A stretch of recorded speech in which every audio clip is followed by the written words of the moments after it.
8 months after military bombing, federal government begins infrastructure development in Tudunbiri. SSANU to protest nationwide threatens total shutdown of universities. Soaring price of bread forcing Katsina residents in search of cheaper alternatives. And on the foreign scene, new UK Prime Minister Starmer vows to rebuild Britain after election win. Hello and welcome to the News Hour on Trust Television. I am Aisha Salihu. Now the news in detail. 8 months after the devastating bombings in Tudunbiri by the Nigerian military, construction work is set to begin as the community awaits the fulfillment of pledges to improve the well-being of residents. A resettlement scheme by government has commenced following a groundbreaking ceremony which is expected to herald a new beginning for the traumatized community. Bello Musa completes the report.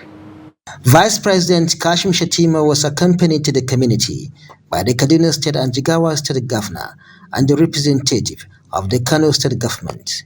Shettima, while delivering his speech, said the scheme is timely intervention aimed at not only resettling residents or construction of roads and hospital, but also providing dignified environment for them to live. Another President Bola Tinubu's leadership will commit to bolstering our nation's security, infrastructure, and advancing peace. This resettlement scheme is a testament to your courage and signals an end to your pessimism. As we lay the foundation of this intervention in our pilot state, we must remind one another to be front-row stakeholders in this aspiration to build peace, unity, and significantly to offer hope and opportunities to our people. Governor Obasani in his speech praised President Bola Tinubu for selecting Tudunbiri as the site for the groundbreaking of the resettlement scheme for persons impacted by conflicts. We are constructing a 6-kilometer asphaltic road to Tudunbiri village. This road, when completed, will open Tudunbiri village, link it to other communities, boost agriculture in the area, and ease movement of persons and goods. We have disbursed over 270 million from money donated by individuals, public and private institutions. I want to use this opportunity to appeal to all those who have pledged to please redeem them, as Mr. President and Vice President have done their own already. Some of the residents could not hide their joy on the development. Feeling happy to see Mr. Vice President to come our town for condolence what happened in our area. Now we are sitting well. Bandits not worrying us. Kidnappers no kidnappers again in this Tudunbiri. Now we thank God. Governor Obasani also announced that under this scheme handled by NEMA, 4 resettlement communities will be built in Igabi, Ikara, Giwa and Karu local government areas for internally displaced victims of banditry. Houses, hospitals and schools will be constructed to enable the victims to start afresh. Bello Musa, Trust TV News, Kaduna. Operatives of the Federal Capital Territory Police Command, in synergy with troops of the Nigerian Army Guards Brigade, have arrested at least 6 bandits terrorizing parts of the nation's capital. A statement issued on Friday by the FCT Police Public Relations Officer, SP Josephine Ade, said the suspects were arrested during clearance operations in some identified bandits camps in Kaduna and Niger states bordering the FCT. The PPRO said the operations were carried out between June 30 and July 4, 2024, when the operatives stormed some identified bandits camps in Gidan Dogo and Jerey Forest, Kaduna State and Niger State. The suspects include Inusa Musa, Isia Adamu, Kare Gambo, Aminu Musa, and Muhammad Ibrahim. According to police, the criminal elements have voluntarily confessed to being involved in a string of kidnappings in FCT and its environs. Still on security matters, armed robbers on Friday attacked a road safety officer, simply identified as Abu, who was coming from a bank and heading towards his house at Zango in Lokoja, Kogi State. Abu was disposed of yet to be ascertained sum of money by the armed robbers after firing several shots at him. An eyewitness stated that the armed robbers trailed the officer, who was riding a motorcycle from the bank up to Lokongoma Phase 1, right in front of the Lokongoma market. He was blocked by the armed robbers, who started dragging his bag containing large sums of money with him, and in the process shot him 3 times at both legs and shoulder. The State Police Command, while confirming the robbery, said 139,000 naira was recovered from the scene, while the officer was rushed to the hospital, where he is currently receiving treatment. More on security matters, the Lagos State Police Command has confirmed the killing of 9 kidnappers in the Ladipo area of the state. It was gathered that the kidnappers were attempting to abduct someone on Thursday when the police foiled the operation. The State Police Public Relations Officer, Benjamin Hundain, confirmed the development, adding that the suspects were killed during a gun duel with the police. Some of the items reportedly recovered from the suspects are gun, bullets, and army uniforms. Our intelligence gathering assets yielded very credible and actionable intelligence about a dangerous and very notorious gang of kidnappers planning to kidnap some high net worth individuals in Lagos. Upon receipt of this intelligence about 2 weeks ago, CP Fayode directed the command's tactical teams to commence work on it. They followed up closely, monitored dutifully, and were able to determine that the gang was going to strike yesterday in Ladipo area of Lagos State. With the benefit of this information, we were able to proactively prepare for them and more or less laid an ambush for them. The kidnappers who were caught unawares would not give up easily as they engaged the police officers in a shootout. They of course bowed to the superior firepower of the police.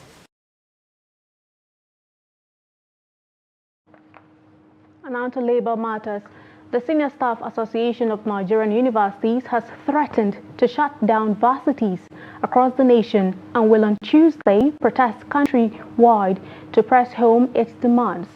SSANU and the Non-Academic Staff Union of Educational and Associated Institutions have been in talks with the federal government over the 4-month salary arrears owed their members.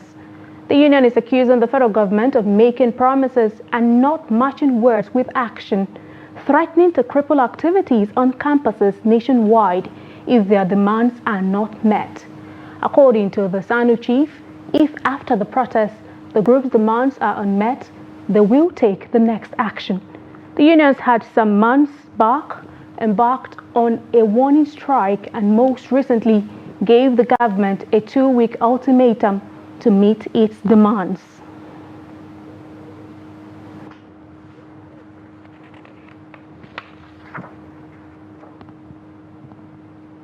And now joining us via Zoom to talk more on this is SSANU Chairman, University of Abuja Chapter, Nuruddin Yusuf. Thank you so much for joining us on the News Hour.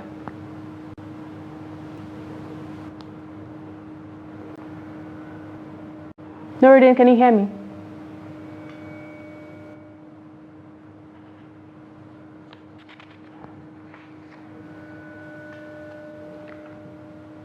Nuruddin, if you could kindly unmute your audio so we can converse properly.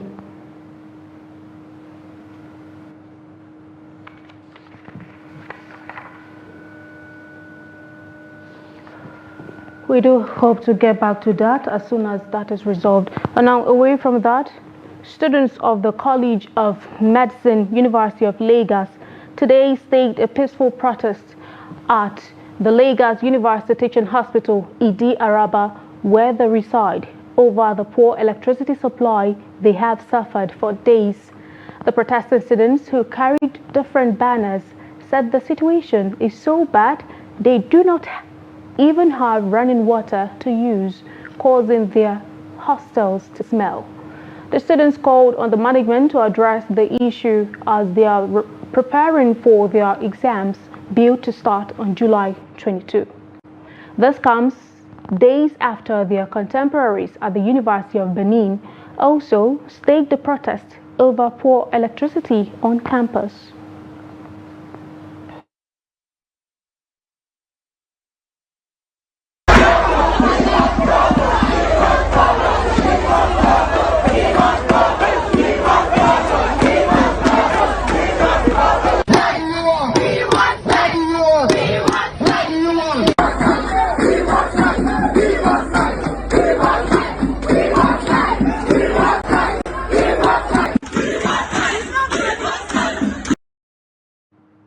And on to the northwest region of the country, some aggrieved youth in Karaye local government area of Kano State were on Thursday said to have attacked and chased away the representative of the 16th Emir of Kano, Muhammadu Sanusi II.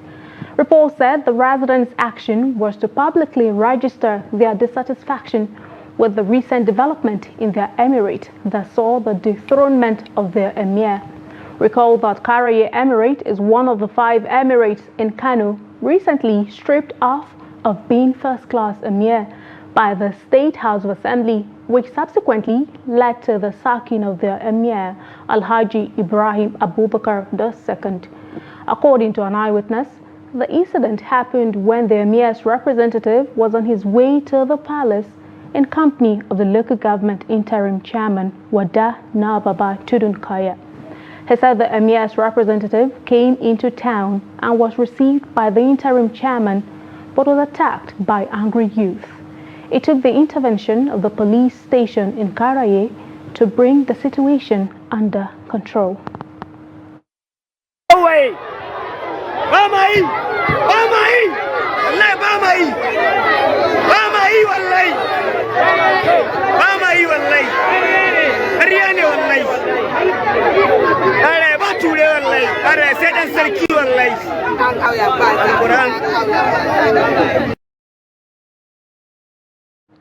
But in Kaduna State, Governor Ubasani has reinstated the paramount ruler of Periga in the Lere local government area of the state, Chief Jonathan Samuna, describing the traditional institution as a stabilizing force. Samuna was dethroned by the former governor Nasiru El-Rufai a few days before the expiration of his second-term tenure.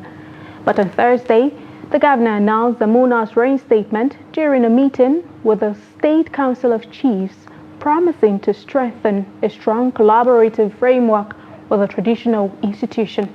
The governor assured the royal fathers that under his watch, the traditional institution will retain its pride of place. He therefore sought their support and cooperation to enable the government quicken the pace of development in Kaduna State. The chairman of the Kaduna State Council of Chiefs, the Emir of Zazzau, Nuhu Bamali, commended the government for its infrastructural drive and sustained efforts in securing management and peace building.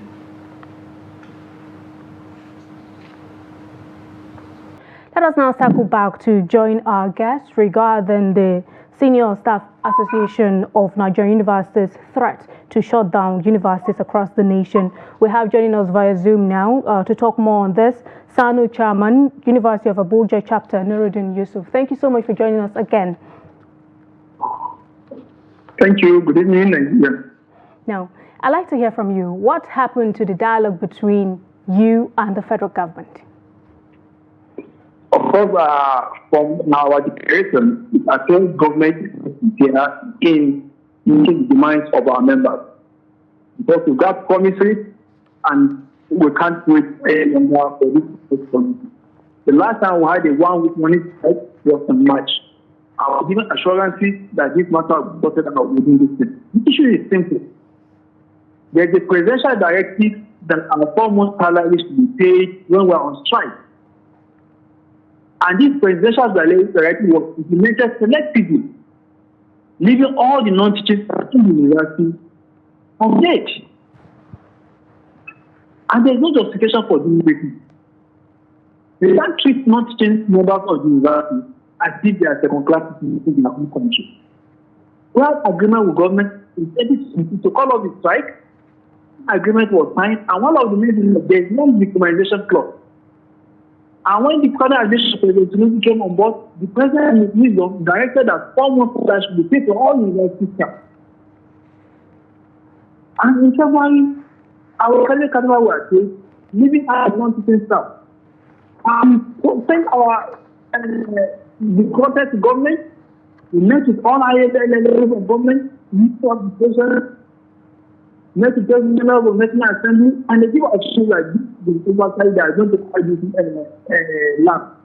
And today, it's the next stage. And I'm not arrested. Okay. Because that 4 months salary you do, it says, as even low money, compared to what you have been paid to 262. Okay, Okay, Nuruddin, if you could hear me clearly, you have just stated now, from what you have said, it looks like the government has reneged on the agreement with you people the last time you embarked on a strike. And now you have also stated that this strike, there was a previous one and you're pushing for another one. And what do you hope to achieve this time around?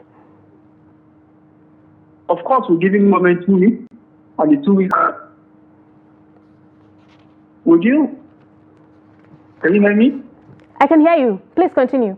Yes, we're giving government 2 weeks, and it was last yesterday. And we've met with the officials of government, Minister of Education, and the Minister of Education through the Permanent Secretary. We will not be giving any COVID warrant. Government has not demonstrated any willingness to pay us or to obey this presidential directive. And this is a recipe for causing disruption in our academic system in our university.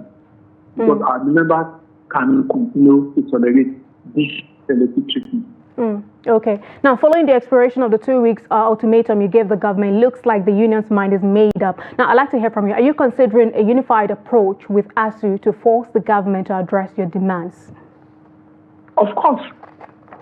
Of course. The initial demand that even led to the strike in 2022 has not been fully met. Major to this is the issue of the renegotiation 2009 agreement. That has not even been considered at all by government.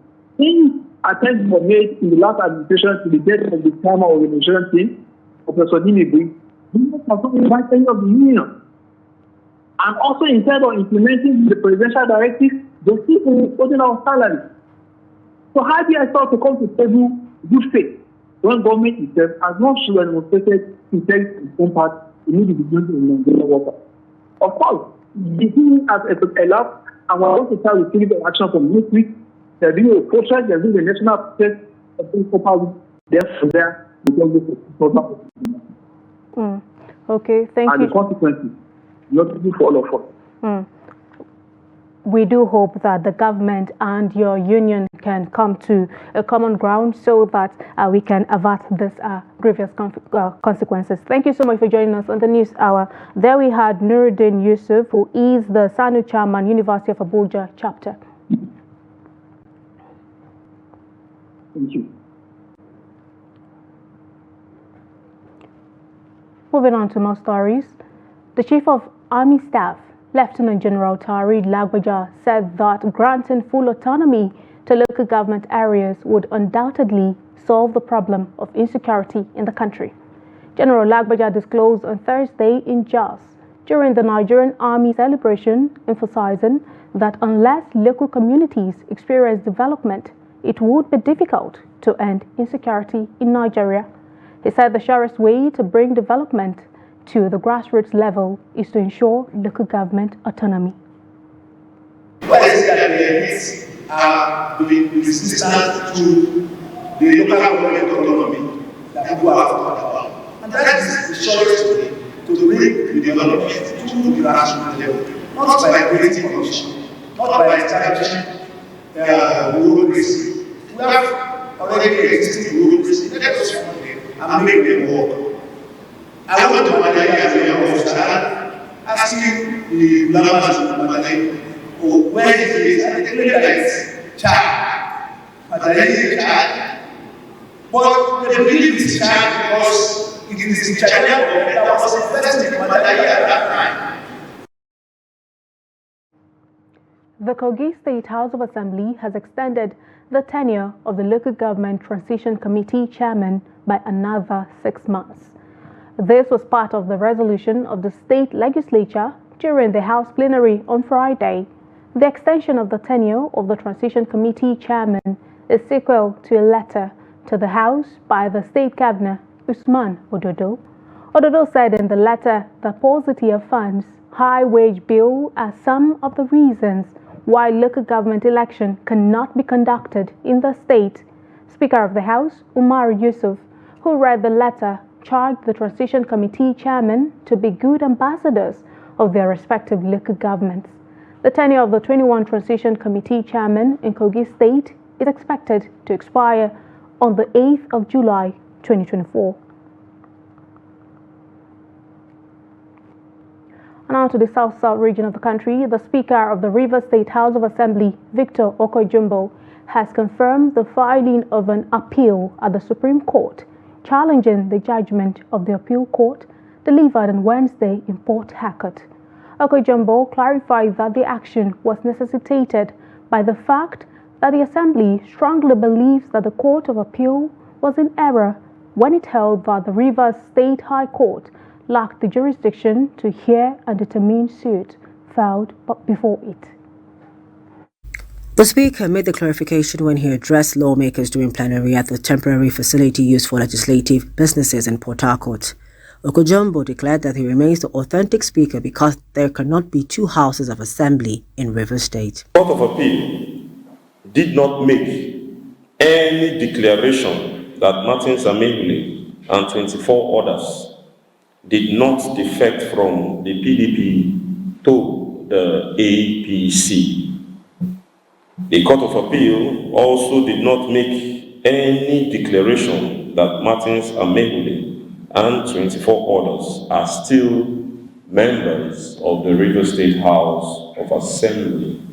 The Speaker reiterated that the seats of Martin Amehule and 24 other former lawmakers remain vacant as declared by the then Speaker Edison Ehie on 13 December 2023 following their defection from the People's Democratic Party PDP to the All Progressives Congress APC on the 11th day of December 2023.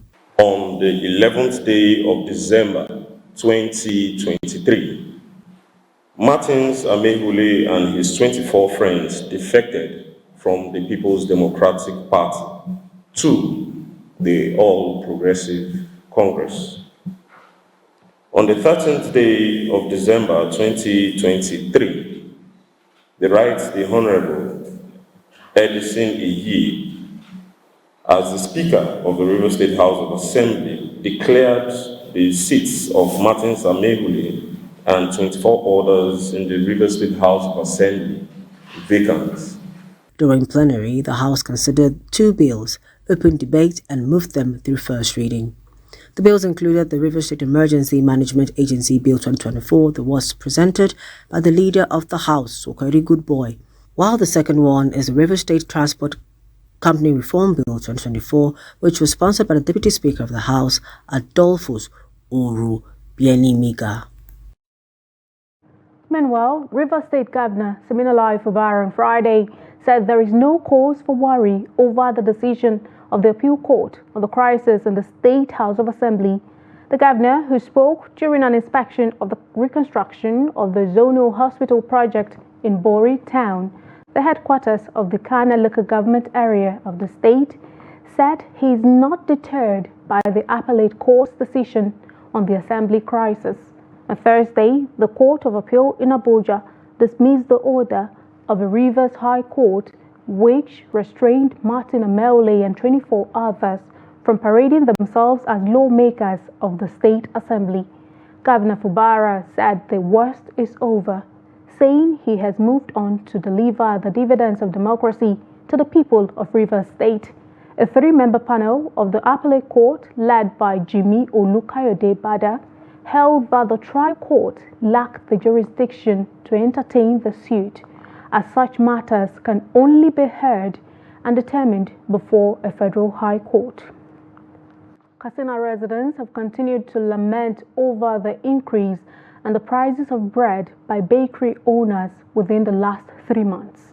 Bread is a common food staple for many families in Nigeria that has become unaffordable by many families, especially among low-income earners.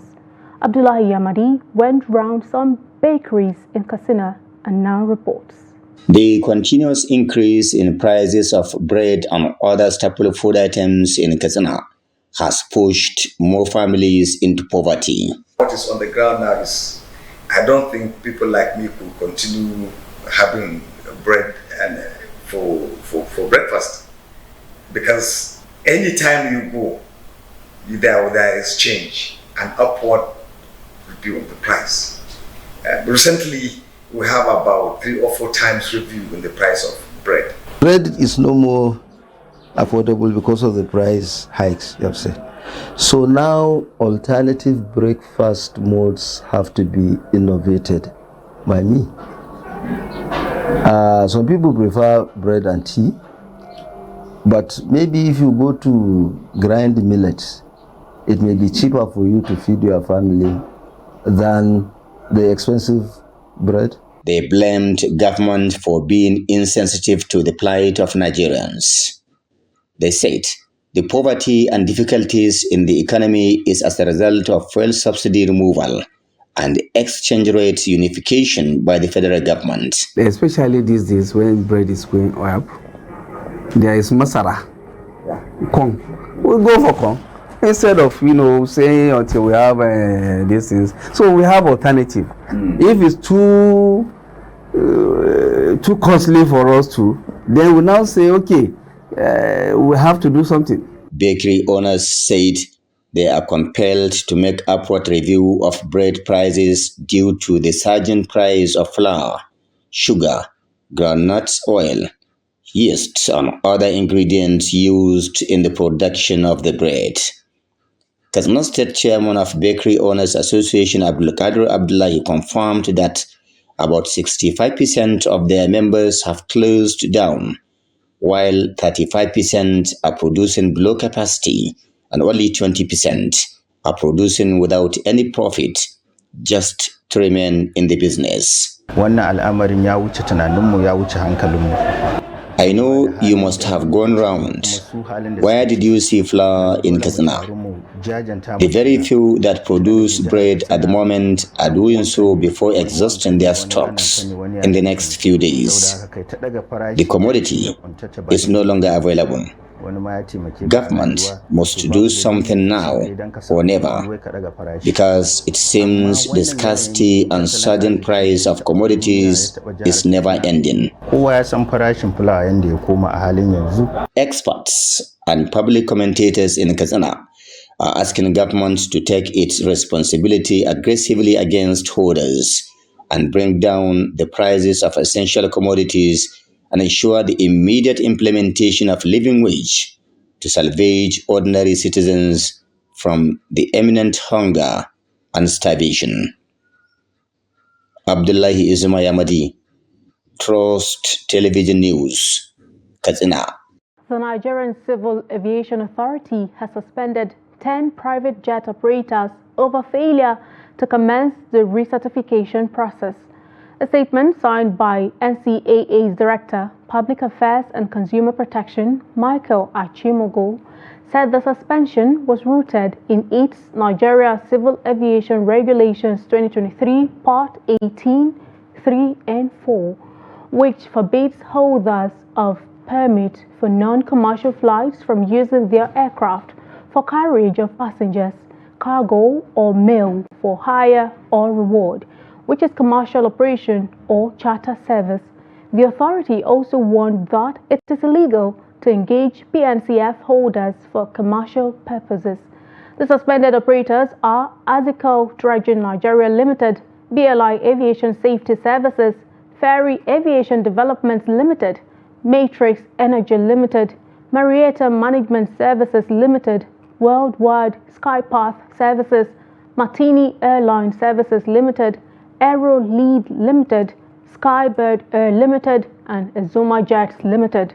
NCAA in April suspended the permit of 3 private jet operators for engaging in commercial flights. The introduction of the micro pension plan in Nigeria has enhanced financial inclusion within the informal sector, playing a crucial role as a safeguard during retirement. Since its inception, the MPP has gained considerable traction, as evident in the increasing enrollments. However, one thing that is lacking is awareness, as many players in the informal sector are unaware of the scheme. Yusuf Akogu spoke to some artisans who expressed willingness to participate in the scheme.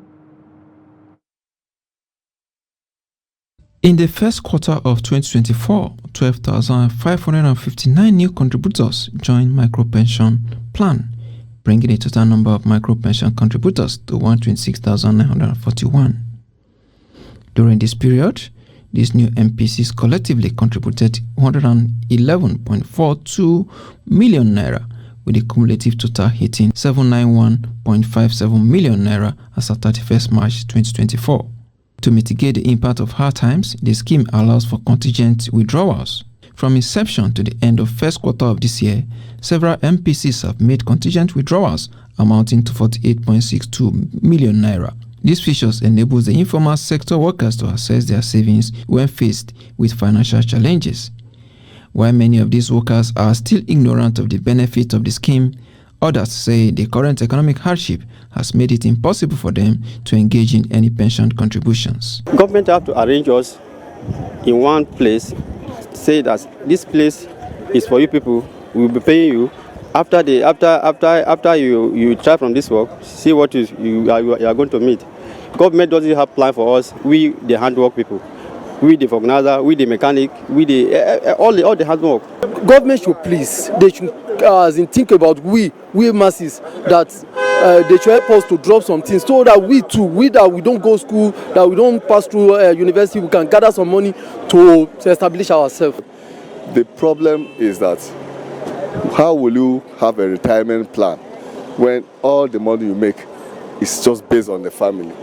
You can no longer save enough money, even for the family, even for yourself. While effort to speak with existing contributors did not yield positive results, pension administrators say the scheme considers the diverse income patterns within the informal sector, which allows participants to determine the frequency of making contributions. He said through MPP, financial inclusion effort of government can be deepened. Informal sector of the Nigerian economy caters for 80% of the output of the Nigerian economy. They give almost 60% contribution to the GDP. So that is a critical sector. That is why the National Pension Commission, they look at it that the whole of the contributory pension only caters for a less percentage of Nigerians. So the other percentage of Nigerians who are the informal sector, they are mostly, people with limited access to finance, with irregular income. They are not well read. Whatever they do is little all over the economy. But these are Nigerians, full-blooded Nigerians. They need to be brought into the scheme and prepare for the rainy day. The Central Bank of Nigeria communique number 150 of the Monetary Policy Committee meeting in February 2024 acknowledged that the informal sector remains the largest employer in Nigeria, accounting for 92.3% of total employment. Yusuf Akogu, Trust Television News, Abuja. We'll take a breather now. The news hour will be right back. Welcome back. Let's now join Yusuf Akogu for business news. Welcome to Business News. I am Yusuf Akogu. Cryptocurrency trader in Nigeria would, effect from July 8, 2024, begin to pay 7.5% value-added tax (VAT). A cryptocurrency platform disclosed this in an email that it will commence collection of VAT on transaction fees for users in Nigeria. The company stated that a regulatory update in Nigeria led to a decision to introduce the value-added tax. It said for every trade, the 7.5% VAT will be applied to transactions fee and not on total transactions amounts.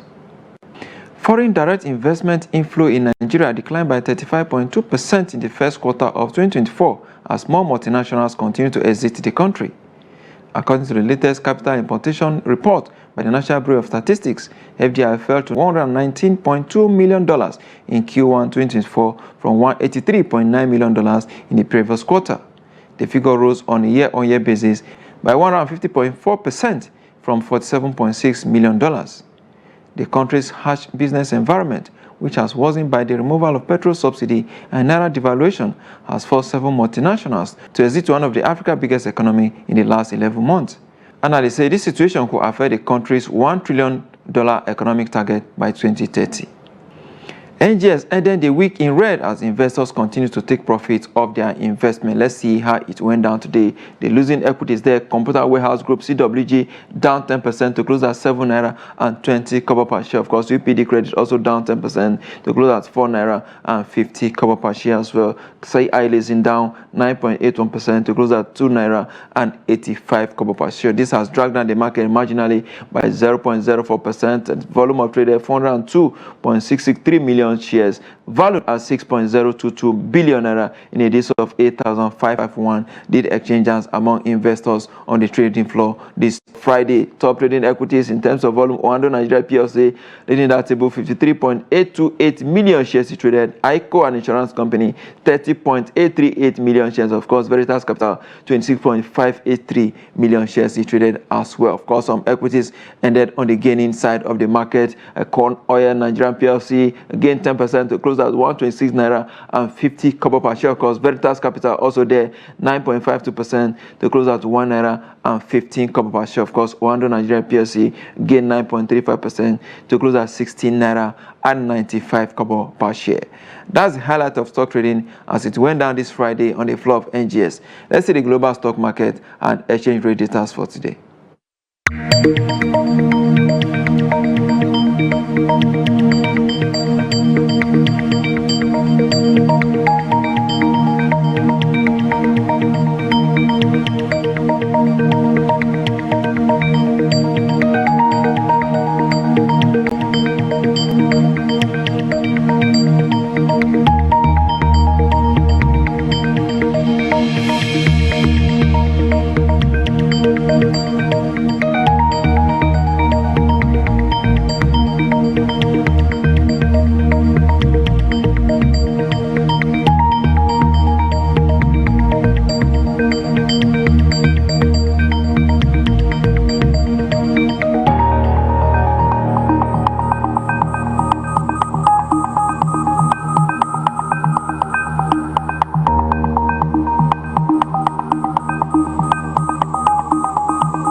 Oil prices edged lower on Friday but traded near their highest since late April and on track for a fourth straight week of gains driven by hope of strong summer fuel demand and some supply concerns. At the London market, Brent crude sells for $87 per barrel.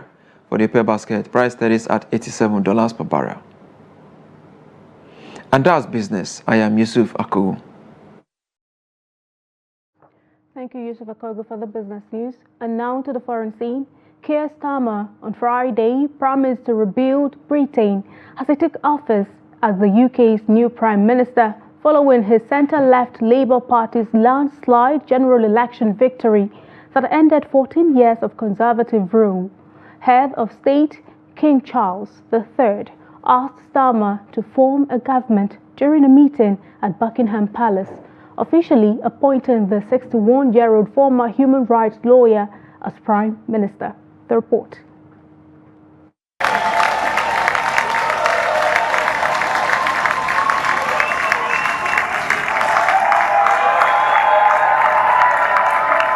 Flag-waving crowds of cheering Labour activists lined down the street as Starmer arrived as the party's first Prime Minister since Gordon Brown in 2010. Starmer in his first speech said the country has voted decisively for change, for national renewal and a return of politics to public service. No matter how fierce the storms of history, one of the great strengths of this nation has always been our ability to navigate a way to calmer waters. Changing a country is not like flicking a switch. The world is now a more volatile place. this will take a while, but have no doubt that the work of change begins immediately. So, with respect and humility, I invite you all to join this government of service in the mission of national renewal. Rishi Sunak considered defeat during a torrid night for his Conservatives that claimed the scalps of at least 12 of his senior cabinet colleagues and his predecessor, Liz Truss. Truss's disastrous 49-day tenure effectively sealed the Tories' fate with the public 2 years ago when her unfunded tax cuts spooked markets and crushed the pound. To the country, I would like to say first and foremost, I am sorry. I have given this job my all, but you have sent a clear signal that the government of the United Kingdom must change, and yours is the only judgment that matters. I have heard your anger, your disappointment, and I take responsibility for this loss. Earlier, Britain's head of state, King Charles III, officially appointed Labour leader Keir Starmer as Prime Minister during an audience at Buckingham Palace after accepting Rishi Sunak's resignation. Meanwhile, Keir Starmer has appointed his ministerial team. Starmer named Rachel Reeves the UK's first woman finance minister and appointed David Lammy as Foreign Secretary.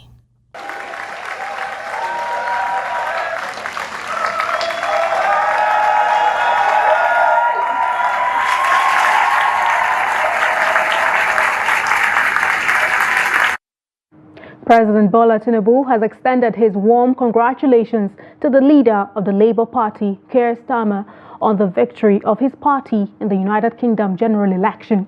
A statement signed by his special advisor Ajurin Galale on Friday in Abuja said Tinubu especially noted the determination and courage the incoming Prime Minister of the United Kingdom demonstrated throughout his years in the opposition and as the leader of the Labour Party.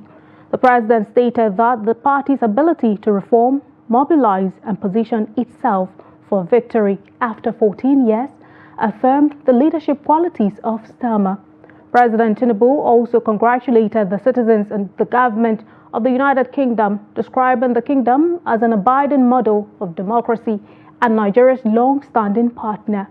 The president added that he looked forward to deepening relations between Nigeria and the United Kingdom in mutual areas of interest and in strengthening the democratic institutions as well as in building a safer and more prosperous future for the people of both countries.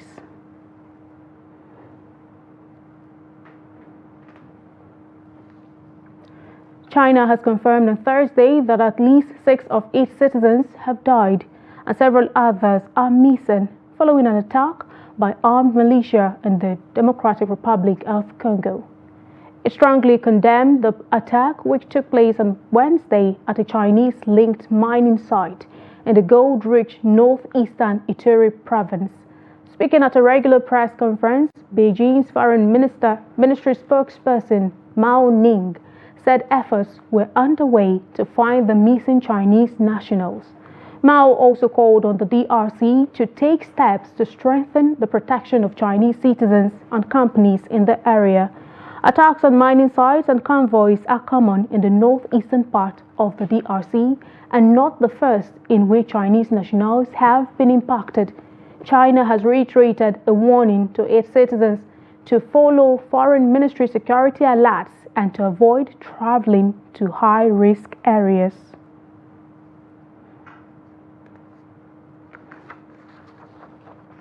Let's now join Emmanuel Fashemi for the sports news.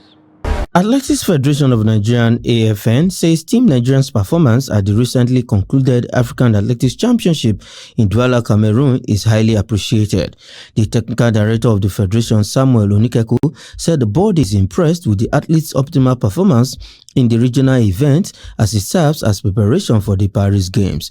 Paris is a competition that we've been preparing for the past 3 years, and it shows that our preparations have been going in place with the number of athletes and relay teams that we've qualified for. This is the first time in the history of Nigeria that 4 relay teams will be going to Paris to represent the country. So we are okay. We want to do our best in Paris. The technical director said CAA Championship Cameroon was used to assess the athletes' readiness for the Olympics. Onike could confirm that the athletes will be having a camping tour in Germany to prepare for the 2024 Paris Games starting on 26th July. The competition in Cameroon has given us an opportunity to be able to know the areas to still make some little changes and corrections in the preparatory camp before the Olympics. The annual FIFA MA/Athlete referee course in conjunction with the Nigerian Football Federation and Nigerian Football Referee Association for young and athlete referees has ended in the FCT.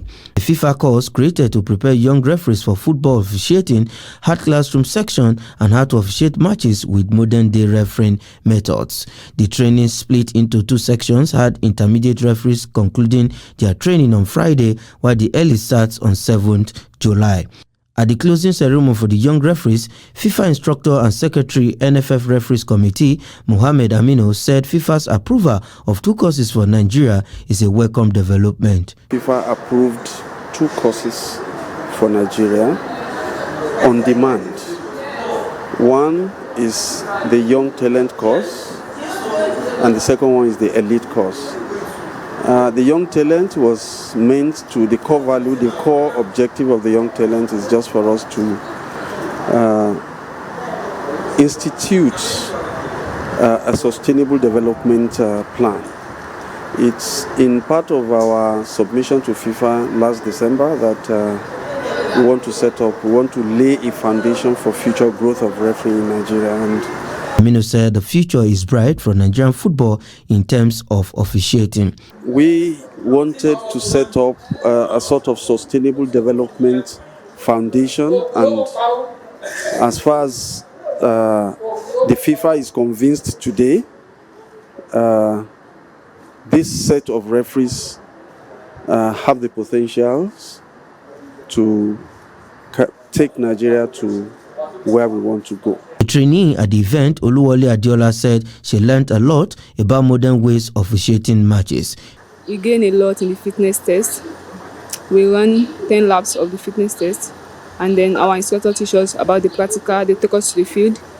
They gave us a session, we did it, and whenever we made a mistake, they corrected us and we learned a lot. Referee technical instructor and COSAFA VAR project manager Felix Tangawarima, alongside Malenwen FIFA fitness coach Mark Zengo, led the training. The early course will begin on Sunday, 7 July 2024. And that is sports. I am Emmanuel Fashimi. Very well then, there you have it. You're up to speed with some of the latest emerging and reimagined stories in Nigeria and beyond. And with that, we've come to the end of the news hour tonight on Trust Television. Do not forget, you can always follow us across all of our social media platforms and also join our YouTube live stream for more news, programs, and documentary. I am Aisha Saliu. Thank you so much for watching. Good night.